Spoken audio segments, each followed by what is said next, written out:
Masih bersama saya Rahayu Jafar dan kembali Anda saksikan berita Mataram hari ini. Masih tergenang banjir, sejumlah sekolah di Lombok Barat meliburkan kegiatan belajar mengajar untuk sementara. Kejaksaan Tinggi menetapkan mantan Sekda Nusa Tenggara Barat sebagai tersangka dugaan korupsi kerjasama pengelolaan aset daerah.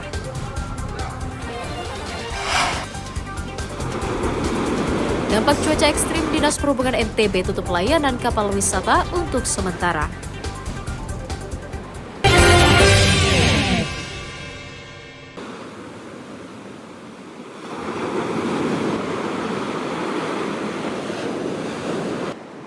Penyeberangan kapal wisata antar provinsi melalui Pelabuhan Senggigi Kabupaten Lombok Barat ditutup sementara akibat cuaca ekstrim. Penutupan dilakukan oleh Dinas Perhubungan Provinsi Nusa Tenggara Barat sejak awal pekan lalu karena alasan keselamatan penyeberangan. Selain Pelabuhan Senggigi, aktivitas layanan kapal cepat dari Bali menuju kawasan 3 Gili di Lombok Utara juga ditutup akibat tingginya gelombang sejak 4 hari lalu. Pemda juga mengonfirmasi pemberlakuan buka tutup layanan penyeberangan di Pelabuhan Kayangan Pototano yang menghubungkan Pulau Lombok dan Sumbawa. Sementara penyeberangan kapal feri melalui Pelabuhan Lembar menuju Padang Bay dan Pelabuhan Gilibas tetap normal seperti biasa. Di sebagian, tetapi untuk Kayangan Pototano kemarin 1 hari kita buka tutup karena badai dan kecepatan angin juga di luar rata-rata, sehingga kita buka tutup. Tetapi semalam sudah mulai normal, di jam 10 dan normal untuk Kayangan Pototano. Kalau yang lintasan panjang tidak berdampak. Yang Lembar itu enggak ada.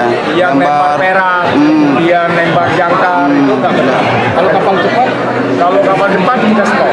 Yang Bali nih. Yang kapan 1 hari kemarin. Oh. Sampai kapan tuh Pak? Nah, mungkin hari ini kita lihat kan sudah mulai landai nih. Mudah-mudahan besok sudah bisa. Pemerintah daerah berjanji akan segera membuka layanan penyeberangan kapal wisata dan domestik jika cuaca sudah normal kembali. Dari Kota Mataram, Emi Kusuma melaporkan.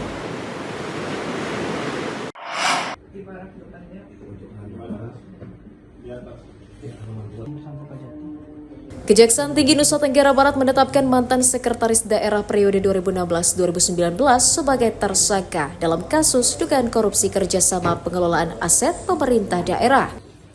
Rosyadi ditetapkan tersangka dan langsung ditahan oleh pihak Kejati usai menjalani pemeriksaan selama 4 jam pada Kamis siang. Rosyadi diduga ikut terlibat dalam dugaan penyimpangan pengelolaan aset berupa lahan pembangunan gedung Lombok City Center atau LCC seluas 3 hektar di Jalan Bung Karno, Kota Mataram. Selain Rosyadi, Kejati sebelumnya juga telah menahan tersangka lain berinisial DS yang merupakan mantan Direktur Lombok Plaza periode tahun 2012 hingga 2016. DS merupakan perwakilan pihak swasta yang membangun kerjasama dengan pemerintah provinsi dalam pengelolaan aset yang bermasalah tersebut. Dalam kasus tersebut, Kejati menemukan penyimpangan sehingga menimbulkan kerugian negara mencapai 15,2 miliar rupiah dari hasil penghitungan auditor.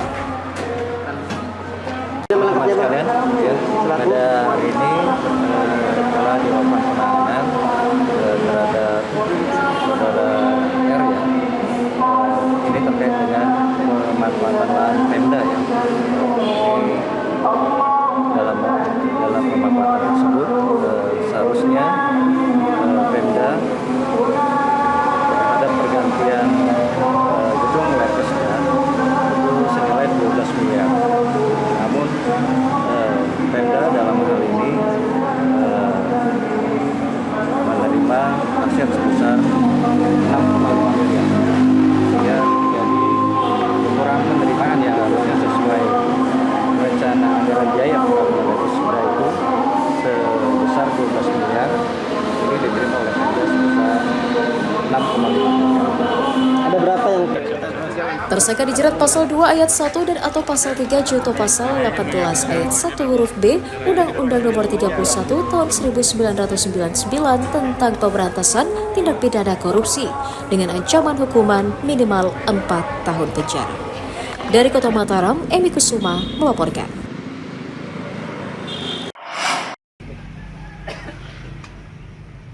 Pria bernama Iwayan Sadikar, 36 tahun, diringkus Satuan Reserse Kriminal Polresta Mataram karena diduga mencuri kompresor AC di rumah salah seorang warga di Kelurahan Budia. Tersangka diringkus di kamar kosnya saat sedang beristirahat dan tidak menyadari kedatangan petugas. Polisi menyita satu unit kompresor AC yang sempat dijual pelaku ke pengepul barang bekas. Dari hasil pemeriksaan, tersangka mencuri kompresor AC saat rumah korban dalam kondisi kosong karena ditinggal liburan.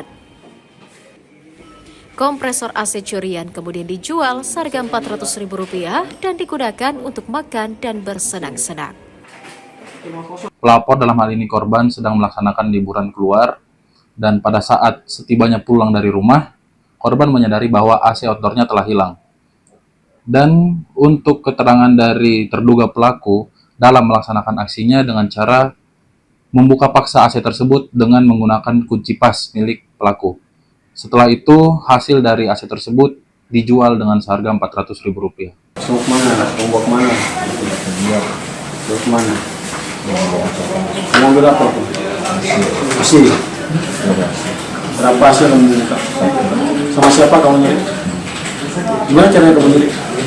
Kamu buka kunci. Berarti kemudian waktu kamu sengaja lihat situasi itu. Kemudian kamu ambil kunci itu kamu buka.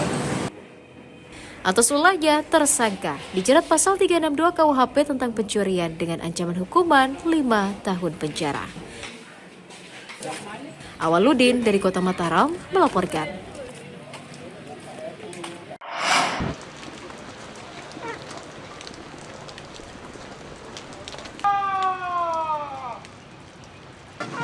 Kepala Staf Angkatan Darat Kasat Jenderal TNI Maruli Simanjuntak menyatakan kesiapan TNI dalam menyukseskan makanan bergizi gratis yang menjadi salah satu program kerja prioritas pemerintah pusat. Hal itu ditegaskan dalam kunjungan kerjanya di Provinsi Nusa Tenggara Barat yang didampingi Korem 162 Wirabakti Brigjen TNI Agus Bakti. Kasat juga mengajak seluruh anggota TNI AD mendukung swasembada pangan di daerah dengan memastikan ketercukupan pupuk dan bibit bagi para petani. Prajurit TNI diminta merealisasikan gerakan ketahanan pangan dengan memanfaatkan lahan kosong atau pekarangan untuk memenuhi kebutuhan pangan keluarga. Selain menanam pohon di halaman Makorem, Kasat juga melihat program urban farming yang digagas Korem 162 Wirabakti untuk mendukung gerakan ketahanan pangan. Kita mau lihat bagaimana program-program di Korem-Korem ini bisa berjalan dengan baik apa tidak, apa kira-kira yang menjadi kendala sehingga nanti ke depan kita bisa evaluasi dan kita bisa berjalan lebih baik lagi. Ya, banyak program-program pemerintah yang sebetulnya sudah kita jalankan selama ini. Mungkin kalau nanti dukungan lebih baik, mudah-mudahan bisa jadi lebih baik lagi nanti ke depan. Kesiapan sendiri DTM sendiri mendukung program MBG ini gimana? Kalau kami selalu siap, nanti kami koordinasi, nanti MBG nyampe di sini menyiapkan daerah mana, apa yang kita bisa bantu, mungkin mencarikan tempat, membantu distribusi, perlu tenaga, dan data-data, dan lain sebagainya. Kasat berharap seluruh anggota TNI AD di daerah mampu terus menjaga integritas dan profesionalisme dalam menjalankan tugas, serta dapat bersinergi dalam menyukseskan pembangunan daerah dengan mengedepankan program-program kerakyatan. Awaludin dari Kota Mataram melaporkan.